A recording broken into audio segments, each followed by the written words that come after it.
அனைத்து சட்டமன்ற உறுப்பினர்களுக்கும் கார் வழங்குவதாக முதலமைச்சர் ஜோசப் விஜய் அறிவித்துள்ளார். மக்கள் பணிகளையும் தொகுதி தேவைகளையும் நிறைவேற்றுவதற்காக தமிழக சட்டமன்ற உறுப்பினர்களுக்கு அரசால் வழங்கப்படும் மாதாந்திர ஊதியம், பல்வேறு படிகள் மற்றும் பிரத்யேக சலுகைகள் குறித்து விரிவாக பார்க்கலாம் இந்த செய்தி தொகுப்பில்.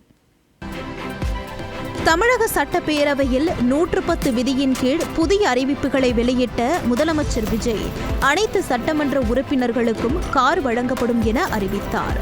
இந்த வாகனங்களை பராமரிக்கும் வகையில் வாகனத்திற்கு ஓட்டுநர் நியமித்து வாகன எரிபொருள் மற்றும் வாகன பராமரிப்பிற்காக மாதந்தோறும் 75,000 ரூபாய் வழங்கப்படும் என்றும், அனைத்து சட்டமன்ற உறுப்பினர்களும் தங்களுக்கென்று ஒரு உதவியாளரை நியமித்துக் கொள்ள மாதம் 25,000 ரூபாய் அரசு சார்பில் வழங்கப்படும் என்றும் முதலமைச்சர் விஜய் அறிவித்தார். இந்த அறிவிப்புக்கு வரவேற்பு கிடைத்து வரும் நிலையில் ஏற்கனவே அனைத்து எம்எல்ஏக்களுக்கு வழங்கப்படும் மாதாந்திர ஊதியம், பல்வேறு படிகள் மற்றும் பிரத்யேக சலுகைகள் குறித்து பார்க்கலாம். தமிழகத்தில் ஒரு சட்டமன்ற உறுப்பினரின் மொத்த அதிகாரப்பூர்வ மாதாந்திர ஊதியமாக 1,05,000 ரூபாய் வழங்கப்படுகிறது. அதில் அவர்களுக்கு அடிப்படை சம்பளமாக மாதம் 30,000 ரூபாயும், அது தவிர தொகுதியில் மக்கள் பணிகளை மேற்கொள்வதற்காக தொகுதிப்படியாக 25,000 ரூபாயும், பயண செலவுகளுக்காக வாகனப்படியாக 25,000 ரூபாய் மற்றும் இதர தினசரி சட்டமன்ற உறுப்பினர்களுக்கு செலவுகளுக்காக மாதாந்திரப்படியாக 10,000 ரூபாயும் வழங்கப்படுகிறது.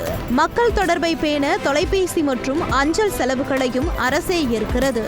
மேலும் சட்டமன்ற கூட்டத்தொடர் மற்றும் குழு ஆய்வு கூட்டங்களில் பங்கேற்கும் நாட்களுக்கு நாளொன்றுக்கு 2,500 ரூபாய் வரை தினசரி படியாக வழங்கப்படுகிறது.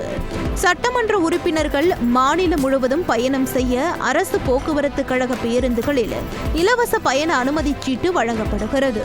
அத்துடன் ரயில் மற்றும் விமான பயணங்களுக்காக தனியாக பயண கட்டண படிகளும், சட்டமன்ற கூட்டத்தொடர் காலங்களில் உறுப்பினருடன் பயணிக்கும் குடும்பத்தினருக்கான ரயில் கட்டண தொகையை திரும்ப பெறும் வசதி அளிக்கப்பட்டுள்ளது.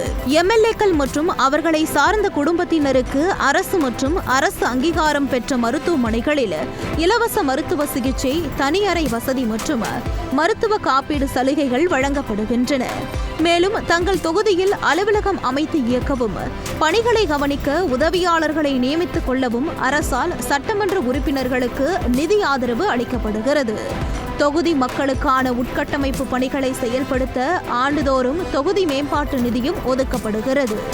முன்னாள் உறுப்பினர்களுக்கு மாதாந்திர ஓய்வூதியமாக மாதம் 20,000 ரூபாயும், குடும்ப ஓய்வூதியமாக மாதம் 10,000 ரூபாயும் வழங்கப்படுகிறது. மேலும் அவர்கள் அரசு பேருந்துகளில் பயணிக்க இலவச பயண சலுகை மற்றும் மருத்துவ உதவி சலுகைகள் வழங்கப்படுகின்றன.